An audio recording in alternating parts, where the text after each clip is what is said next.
আমরা কি সারা জীবন এখানে পাতার ঘরে থাকবো? আমাদের জন্য কিছু আনলো না। এইবার বুঝি মরে যাব আমি। আমাদের স্বামীরা চুরি করতে এসেছে আমাদের কাছেই, তখন ওরা একজনেও বলেনি যেও না। এখন আর আমার কিছু নেই।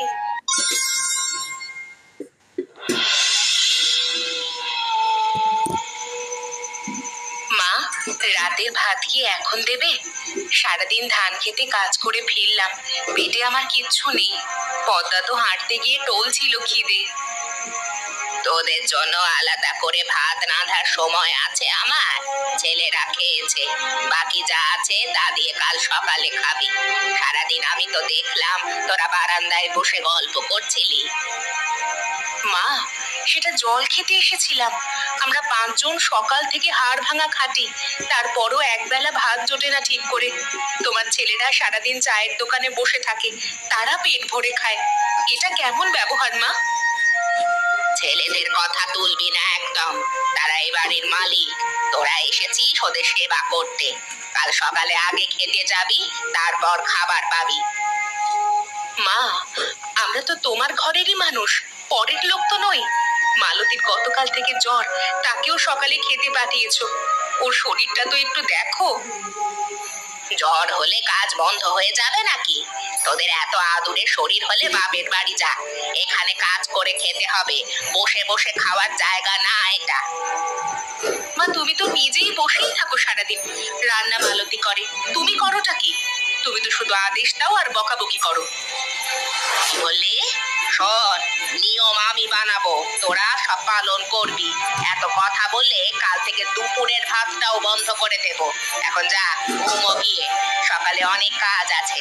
আর শোন, পদ্মাকে বলবি কাল ভোরে উঠে গোয়াল ঘর পরিষ্কার করতে।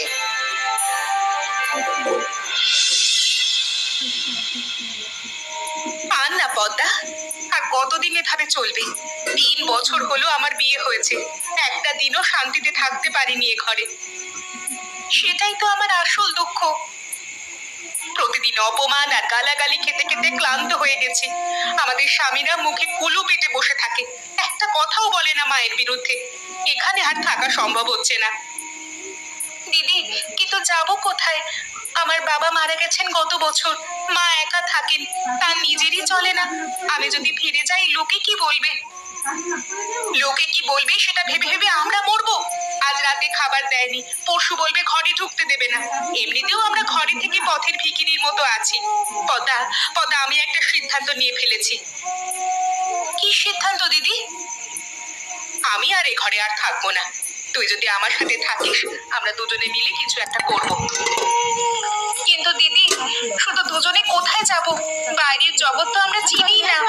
আমি তো এই বাড়ি আর চাষের জমি ছাড়া আর কিছু দেখিনি জীবনে। বাইরে গেলে থাকবো কোথায়, খাবো কি? চিনতে হবে, এই অত্যাচারের চেয়ে জঙ্গলে গিয়ে থাকাও ভালো। চল, সুধা দিদি, মালতী, ঝুমা সবাইকে বলি, 5 জনে মিলে গেলে কিছু না কিছু হবেই। সুধা দিদি রাজি হবে? ওর তো সবকিছু সহ্য করার অভ্যাস হয়ে গেছে, 10 বছর ধরে সহ্য করে আসছে। এখন হঠাৎ বেরিয়ে যেতে বললে কি যাবে? সুধা দিদিও ভেতরে ভেতরে ভয়ানক কষ্ট পাচ্ছে, আমি জানি। আজ রাতে শাশুড়ি যা বলেছে সেটা শুনে ও আর পারছে না। চল না, এখনই বলি, আর দেরি করা যাবে না। ঠিক আছে দিদি, আমি তোমার সাথে আছি, যা হবে একসাথে হবে, চলো।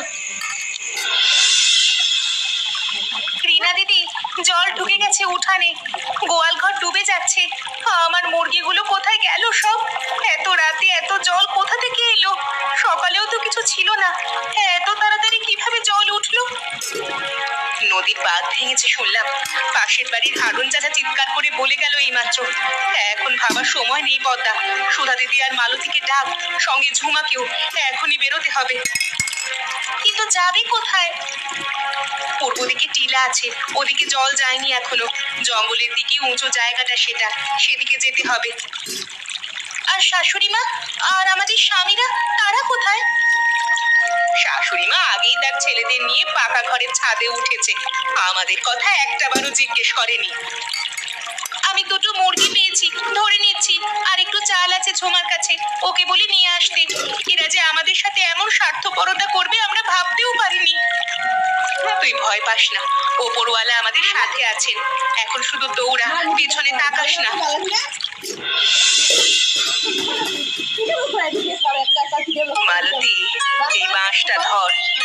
দুটো গাছের ফাঁকে বেঁধে দিলে ছাউনি দেওয়া যাবে।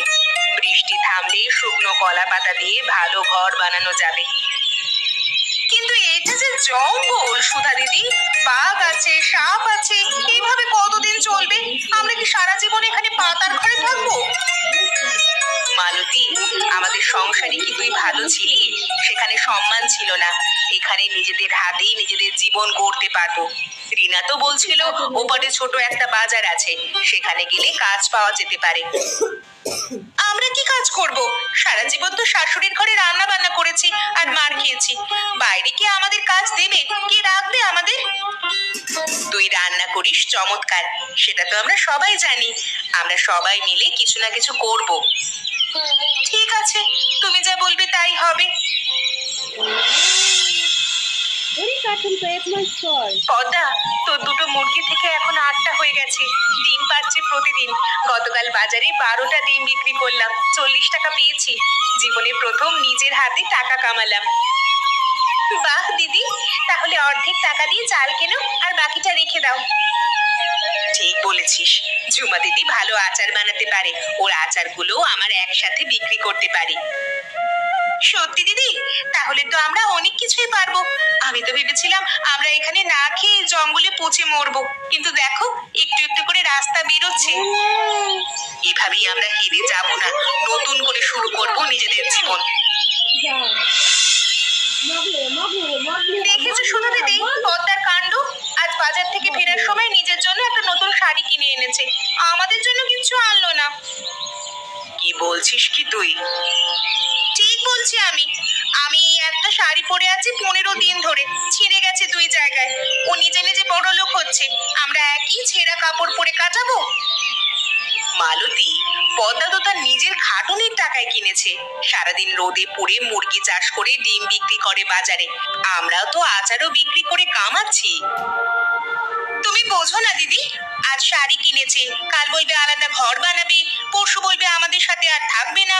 ও একাই সব গিলে খাবে। তখন আমরা কি করব? ওর সেবা করব দাসী হয়ে? তুই এভাবে ভাবিস না মালতী, আমরা 5 জন একসাথে বলেই বেঁচে আছি। আলাদা হলে সবাই ভেঙে পড়বো। তুমি বুঝতে পারছো না?